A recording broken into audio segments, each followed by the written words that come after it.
Assalamualaikum warahmatullahi wabarakatuh. Waalaikumsalam warahmatullahi wabarakatuh. Selamat pagi. Pagi.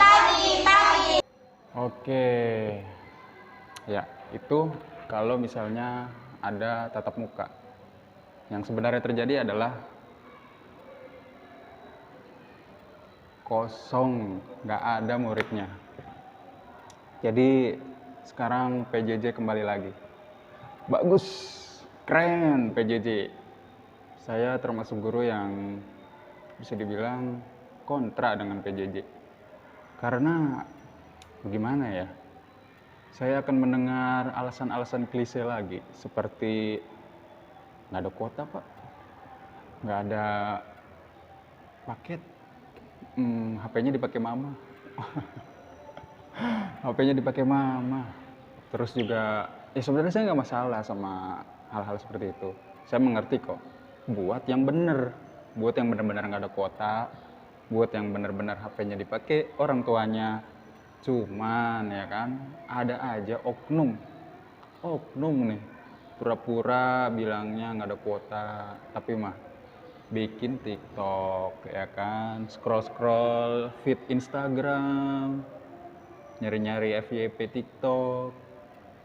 Oknum-oknum yang kayak gitu tuh yang ya semoga diberi inilah hidayah kalau udah ngebohongin guru tuh apa akibatnya nanti. Tapi untuk SMK Bina Usaha dan Mandiri, ya, saya ucapkan selamat datang kembali PJJ buat anak-anaknya, dan semoga kalian gak nipu-nipu saya, benar-benar asli. Kalau emang gak ada kuota, ya saya doain benar-benar asli gak ada kuota. Kalau emang benar-benar HP-nya dipakai mama, saya benar-benar doain bener kejadian HP-nya dipakai mama. Jadi jangan ada tipu-tipu ya anak-anak.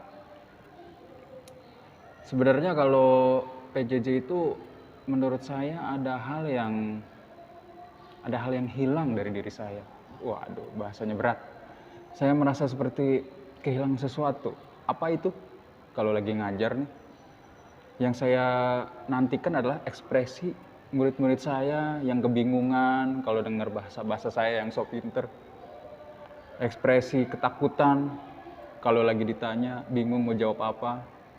Ekspresi antusias gitu. Kalau misalnya saya bilang, anak-anak hari ini ulangan dadakan ya. Nah, itu ekspresi antusiasnya banyak tuh yang kayak gitu.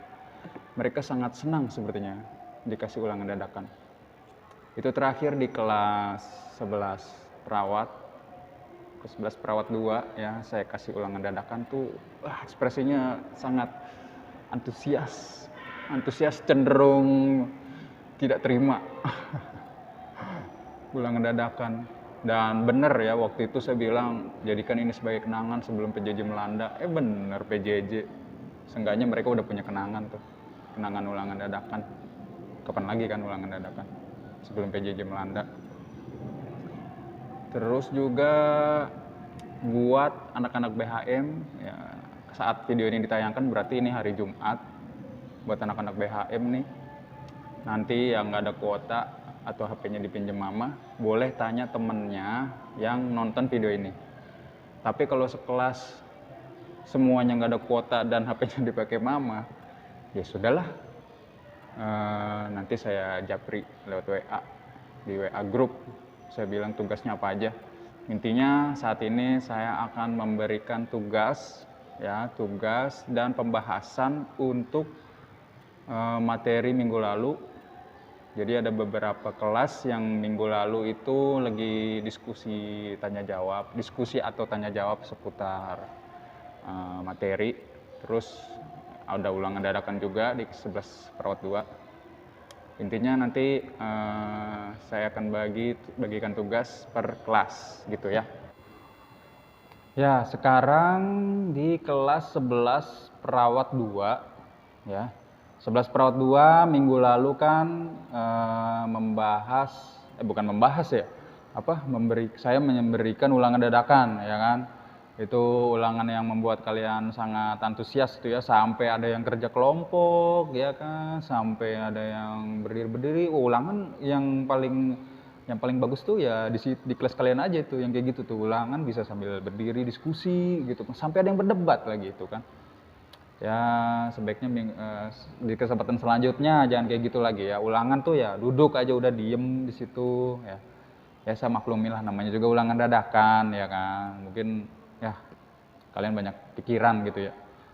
Oke, untuk minggu lalu ulangan dadakan saya belum, mohon maaf ya, saya belum sempat ngoreksi karena langsung PJJ gitu kan. Saya belum sempat ngoreksi jawaban-jawaban kalian gitu. Tapi mungkin berarti catatan kalian ada di sekolah ya berarti ya kan? Ya sudahlah, nggak apa-apa lah walaupun catatan kalian ada di sekolah. Seenggaknya kalian masih punya media yang lain ya kan, media handphone. Dan juga chat saya yang dulu-dulu tuh ya, kalian di grup kalian lihat-lihat aja tuh ya. Mungkin ada link di situ, link dari teori-teori yang saya kumpulkan. Kalau misalnya ingin membahas yang minggu lalu, yang ulangan itu, saya akan mencoba untuk mengingat-ingat juga karena saya mohon maaf lupa juga soal yang saya kasih itu apa aja. Yang saya ingat tuh nomor 1 contoh dari aktualisasi diri ya kan, terus ada tanda-tanda infeksi kalau nggak salah, sama apa ya, manajemen diet kalau nggak salah tuh ya. Kita coba aja dulu ya dari yang pertama. Yang pertama itu adalah contoh dari aktualisasi diri, kebutuhan aktualisasi diri. Nah dari pengertiannya, kebutuhan aktualisasi diri adalah kebutuhan akan pengakuan. Jadi dia ada di puncak tertinggi kebutuhan dasar manusia menurut Abraham Maslow. Nah, yang paling puncak tertinggi ini adalah aktualisasi diri, yaitu dia butuh pengakuan. Nah, contohnya tuh apa? Contohnya adalah kalau kalian di sekolah, kalian belajar yang rajin, biar kalian dapat juara kelas. Nah, itu aktualisasi diri tuh. Kalau misalnya di kantor, orang kerja gitu ya, misalnya dia rajin biar dapat apresiasi dari pemimpinnya, dari bosnya tuh. Kalau di rumah tuh kalian rajin bantuin orang tua, biar orang tua kalian nggak suka ngebanding-bandingin kalian dengan anak tetangga. Masuk juga sih aktualisasi diri tuh. Terus selanjutnya yang apa ya namanya, teori tahapan-tahapan infeksi ya kalau nggak salah ya. Tahap infeksi ya itu ada 4, yaitu pertama tahap rentan, tahap inkubasi, tahap klinis, dan tahap akhir. Ya itu kalau yang tahap rentan itu ya misalnya kayak lansia itu kan rentan gitu, jadi dia berpotensi bisa terkena sebuah penyakit infeksi gitu ya. Lalu bayi gitu kan, atau orang-orang yang daya tahan tubuhnya lemah, nah itu dia masuknya ke tahap rentan. Jadi mereka-mereka ini berpotensi untuk terkena infeksi penyakit. Lalu yang kedua adalah tahap inkubasi. Nah di sini kumannya sudah masuk ke dalam tubuhnya. Nah ini biasanya nih tipikal-tipikal orang yang inkubasi nih, tahap inkubasi biasanya dia udah mulai pilek, batuk ya, itu masih gejala ringan lah, sama demam gitu ya, tapi masih gejala ringan. Itu si kumannya itu udah masuk dan sudah mau berkembang biak gitu di dalam ya. Lalu yang ketiga yaitu tahap klinis. Nah di tahap klinis ini dia sudah menyerang, kumannya ini sudah menyerang organ-organ yang diincar gitu ya. Jadi dia organnya udah mulai terasa sakit. Kalau dia sakit kepala ya berarti kepalanya pusing, kepalanya udah diserang oleh kuman gitu ya misalnya.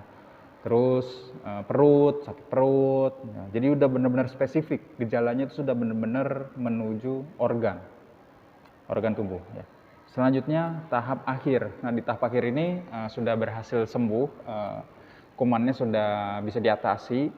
Tapi kalau di tahap akhir ini ada yang sembuhnya sembuh total, ada yang sembuhnya dengan menjadi pembawa gitu atau carrier. Jadi kumannya masih ada tapi kumannya jadi lemah. Tapi kumannya masih ada di dalam tubuh dia. Gitu ya. Kalau yang sembuh total kumannya hilang, kalau yang sembuh dengan carrier itu kumannya masih ada tapi tertidur gitu istilahnya. Oke, itu doang kayaknya yang saya ingat pertanyaan dari ulangan dadakan yang saya berikan. Tugasnya untuk 11 perawat 2 adalah kalian harus membuat pertanyaan-pertanyaan yang menurut kalian tuh kalian bingung ya, pelajaran KDM ini, teori yang sudah saya sampaikan semua, materi-materi yang sudah saya sampaikan tuh kalian merasa bingung di bagian mana, itu kalian tulis ya, kalian tulis di buku, terus di foto boleh ya, itu nanti kirimnya ke Google Form ya, bukan Google Form sih. Saya sampai bingung mau ngomong apa, di Google Classroom ya. di Google Classroom. Nanti saya bikin linknya yang khusus untuk 11 perawat 2 hari ini Jumat ya, membuat pertanyaan yang membuat kalian bingung ya, pertanyaan yang merasa kalian tuh nggak ngerti di bagian mana, itu tugasnya itu doang, satu aja pertanyaannya. Oke ya, gampang kan? Oke, semua tugas materi sudah saya berikan di hari Jumat ini. Semoga semua yang sudah saya sampaikan ini bisa dimengerti, dan ya inilah PJJ. Dan semoga kalian tidak betah dengan PJJ ya, takutnya kalian nyaman PJJ, akhirnya ya kalian lebih santai aja gitu. Sukanya nyantai-nyantai aja, rebahan di rumah, dengerin apa ya? Dengerin guru tapi kayak nggak dengerin gitu kan. Kayak ngeliat, wah ada tugas nih, ya udahlah, ngumpulin ntar malam aja.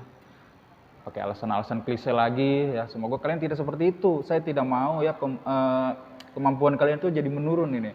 Kemampuan kalian tuh udah mulai naik lagi, ntar ada PJJ takutnya nurun lagi gitu kan. Kemarin saya masuk kelas udah mulai aktif tuh kalian, sama teman bisa bercanda ya. Awal-awal masuk tuh saya lihat pasti kaku satu sama lain, masih kayak nggak saling kenal ya, siapa nih orang ya. Itu saya takutnya nanti PJJ begitu lagi, kumat lagi, akhirnya kalian sosialisasi lagi, kemampuan sosial kalian tuh menurun gitu, takutnya ya kasihkan di rumah gitu kan, ketemu temen yang ada di sekolah malah kayak ketemu orang asing. Itu jangan sampai terjadi kayak gitu ya. Selamat menikmati PJJ, sampai berjumpa di kesempatan selanjutnya. Terima kasih, dan jangan lupa di like video ini, di subscribe untuk yang belum, dan saya minta komentar yang positif dan juga komentar yang membangun. Jangan sampai ada komentar yang ujaran kebencian ya, nanti bisa masuk UU ITE. Oke, terima kasih. Wassalamualaikum warahmatullahi wabarakatuh.